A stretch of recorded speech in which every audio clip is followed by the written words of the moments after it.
Alright, everybody, Nerd in Texoma here.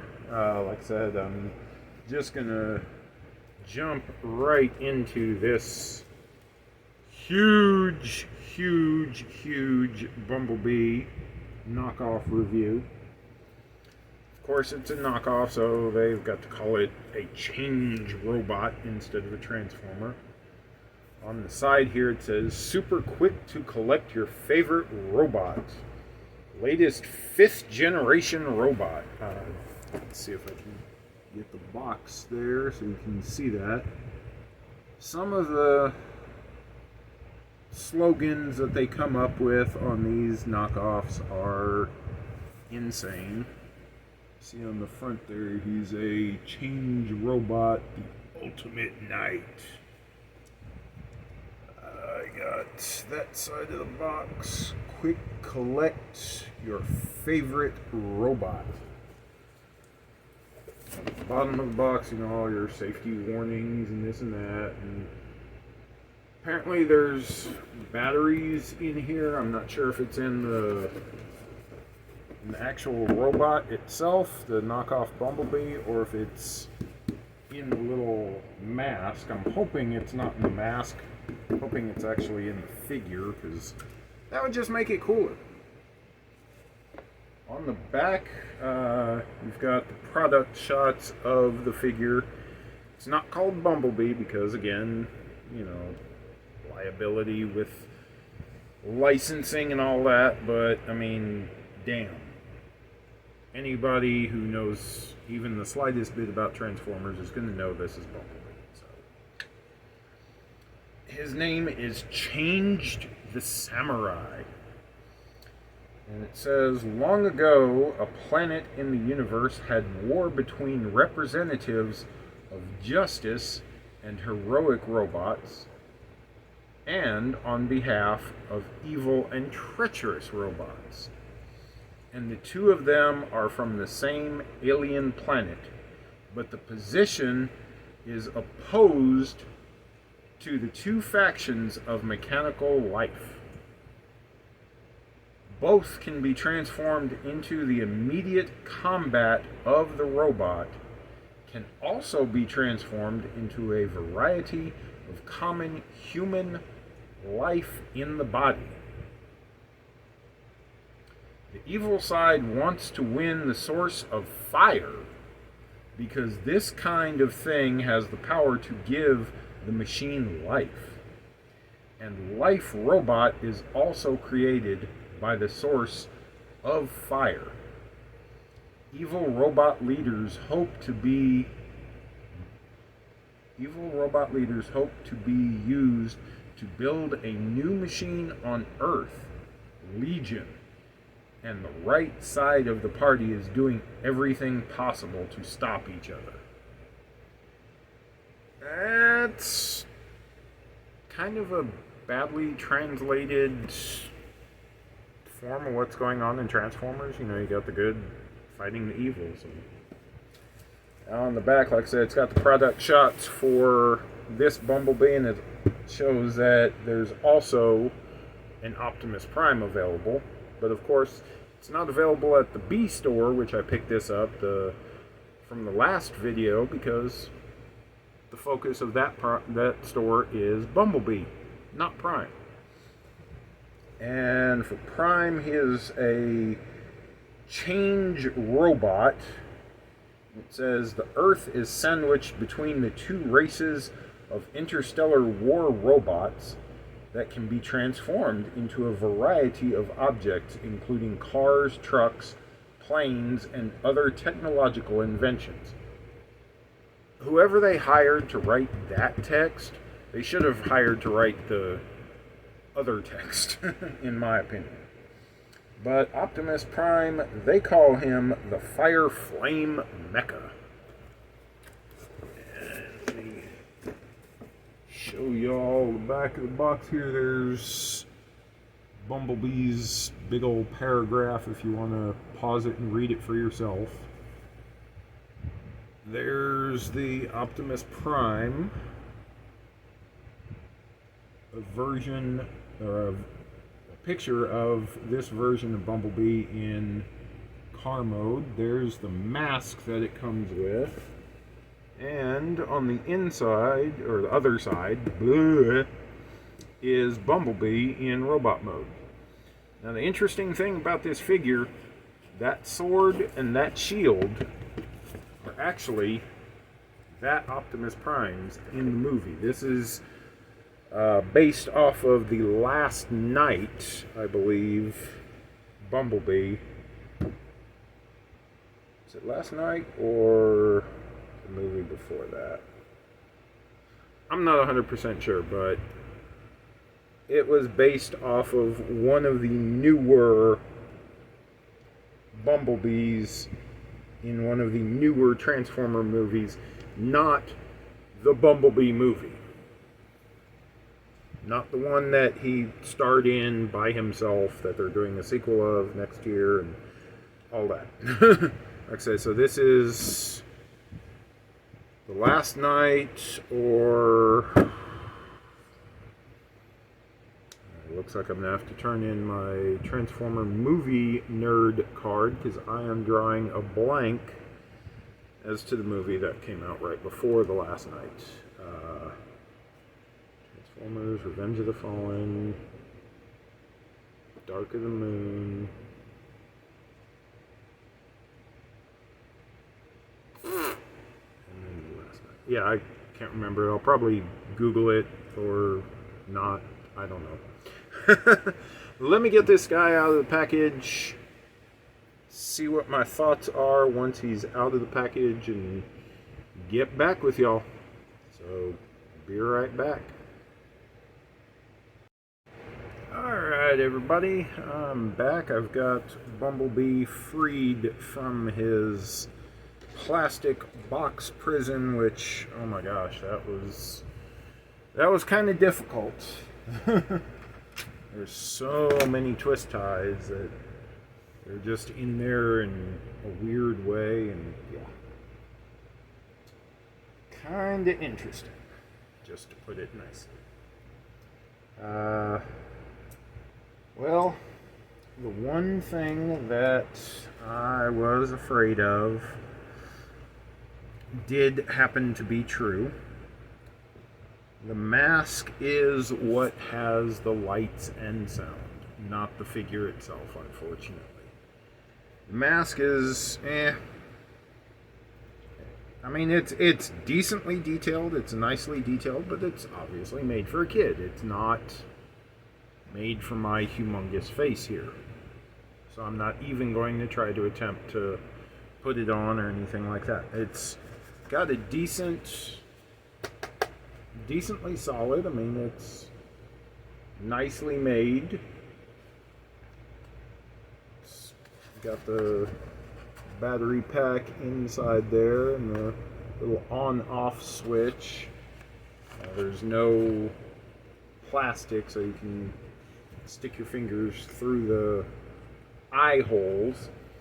The one thing that, aside from the fact that, you know, the lights and sound are in the mask, which is disappointing to me, is once you turn it on, it just keeps rotating and cycling through the exact same sounds.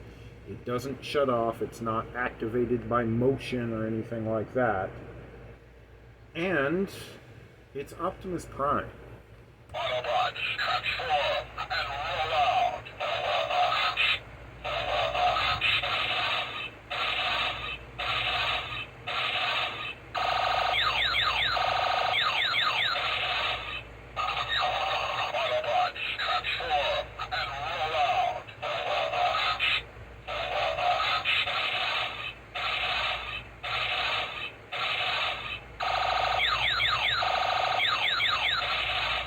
Autobots, transform and roll out.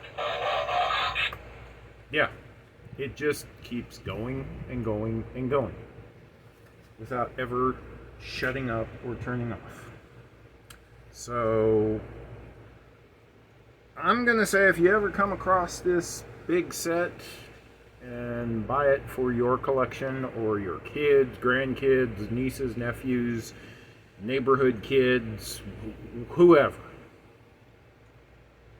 Take the batteries out of that mask, otherwise you're going to go nuts hearing that thing constantly cycling through the same phrases over and over without a way to shut it off, without taking it off and flipping that little red switch there. Yeah. Just no. Alright, now to the figure. And as is fairly usual, when you have knockoffs, there's always flaws in them. This one is no different, generally speaking, than anything else that's a knockoff. There's good points and there's bad points from what I've seen so far in robot mode. Now, vehicle mode might be something different. I don't know. In robot mode, first thing, Spot, thank you for making noise over there. Sorry, my cat jumped off of something and I don't know if y'all heard that. Alright, so first off, here in vehicle mode, robot mode, golly, you've got to attach his backpack, which comes packaged separately from the actual robot. And as you can see, it's just kind of a floppy mess. It doesn't stay up in the way that the original did. Also, his driver's side door there is a bit of a floppy mess. Passenger side one, just fine. Driver's side, kind of floppy. And the other thing that I've noticed on robot mode is the chest flops too. It doesn't peg in and lock as it should. I've tried to get it to peg in how it should on this figure. I mean, the tabs are there for it to peg in. It just doesn't, which is slightly disappointing. But again, I knew it's a knockoff. I knew this going into purchasing this figure, that it's a knockoff and knockoffs have issues. I'm fine with it. I mean, it's just going to get posed. I'm not really going to play with it too much. You know, it's not my thing. But, like I said, he does come with this big-ass Optimus sword, which is only painted on the hilt on one side, but looks pretty darn cool. And this big-ass Optimus Shield. Now, the shields they show pegged into the arm. Problem with that is how they show it on the packaging pegged into the arm. None of the holes are actually tight enough to hold it. The holes are too big to fit on that port, so the shield will just flop around. Maybe you can put it in his hand. No, you can't put it in his hand. Let's see if he can hold the sword. Now, at least, yes, he can hold his big-ass Optimus sword in his hand, which is a cool thing, but like I say, his thank you, Spot, for making noise again. Cats, they're gonna do what they do. They make noise, and run on noisy stuff, and now he's playing around in the box, the huge ass box this Bumblebee came in. Again, cat's gonna cat. But yeah, there's unfortunately no place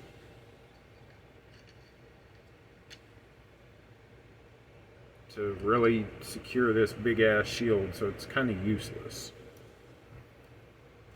Overall, I mean, the detailing looks pretty decent on the figure. I mean, you've got paint apps, you know, for his crotch there, some detailing there. It's not really too simplified on all the gears and everything. It's a fairly decent upsized upscaling. The one thing that I did find is that, if I remember correctly, the original figure had wrist rotation. This just has like wrist in and out.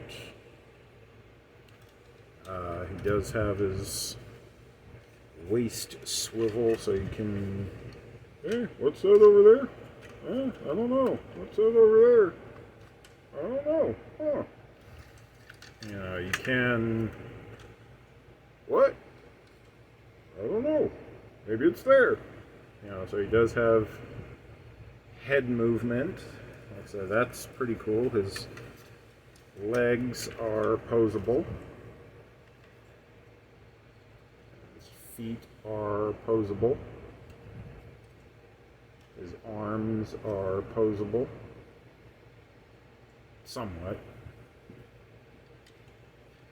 He just can't hold his freaking shield. Or Optimus's shield. Give me a moment and I will get him transformed into vehicle mode and see if he's still kind of floppy in that. Be right back, y'all. Alright, everybody, I'm back. Got him transformed into his car mode. Spot, quit playing with the box, man. Cat's gonna cat. Looks wise, yeah, it's fairly good. Transformation wise, yeah, it's exactly the same as the figure it's based on, but being a knockoff, of course, it's one of the cheaper knockoffs. I'll say that. It's not necessarily a low cost, but it's a lower quality knockoff, we'll say. It's decent quality if you just want it on your shelf, just to have it something odd and quirky, but as far as actual play value, as you can see, it's a, I believe it's a Camaro SS with a little NASCAR styled window flaps there. Just like the original figure, it does come with the option to flip up the windows, but if you flip up the window, you can't close the door because the doggone NASCAR flap is there. So I think I might, I know I did this on one of the original of this figure that I have. Might do it on this knockoff, depending on which mode I decide to keep him in. But what I did is just carefully took an X-Acto knife and cut off that stupid flap so you could actually put the window up and close the door and have it look like, you know, a regular everyday street car. Overall, detailing is pretty nice on the figure, pretty decent. I mean, paint apps are not very sloppy, which is a good thing on a knockoff. That's usually pretty rare. He's got the tail lights, he's got, you know, the chromed out exhaust. He's got the spot for his license plate. Even on the front, you can kind of see it right there that the front license plate is gold, or area for the license plate. My issue is, as you can see there on the hood, that doesn't really tab in all that well. So it's always kind of got that little popped up bit on the hood. You can see back here, that doesn't tab in completely great. And you get to the actual hood of the car, that little panel where the wheel will flip out for transformation doesn't tab in that great. On the back, there's that split. If I remember right, that happened on the original, so But there's just a couple of quirks that, you know, from a distance, car mode looks great. Up close and personal, car mode looks a little stinkier. Oh. Well, I think I finally managed to get at least the center part of the hood there latched down a little bit better. Still got gapping right around where the transformation for the wheels go. I mean, like I say, to me, I collect knockoffs for quirkiness, oddity. It's not something that you see every day. You know, this is kind of cool because it's seriously the original figure, which is in storage. But if I'm remembering correctly, car mode would be basically from my finger to the front of this car. You know, so we're talking this sucker is, you know, at least doubled in size, if not like 2.5 times bigger than the official. So, quirkiness factor, yeah, I like it. Transformation factor, like I say, it's the exact same transformation as the original, just on a bigger scale with cheaper plastic, so it's not going to hold up too well for long times. But quirkiness, I think it's cool. And like I say, it goes to help support the Bee store down in, or Bee Mart, excuse me, down just outside of Terrell, Texas. You know, keep them afloat, show that there is love for Transformers out there. And quirky little gas station for a road trip if you're in Texas or Louisiana, Oklahoma, looking for something to do. If you're passing through Texas and you want to swing by Terrell. Terrell is, I believe, about 30 to 40 miles east of Dallas. So, you know, if it's something you want to do, that's great. You know, there is another Bumblebee statue in Oklahoma, which is a lot further away from me than the one here in Terrell, and maybe one day I'll make the trip up to see that one in Oklahoma. As far as I know, though, it's not connected to any sort of store or anything like that. I mean, I think it is like part of a store, but they don't have anything, you know, like Bumblebee themed. They just got it to put it up and be odd and quirky like that. So, well, I hope y'all have enjoyed this little, I guess, two-parter. I had a brain fart and can't think of any more interesting things to say, so I guess I'll just end the video now. Alright, y'all. Take it easy. Bye.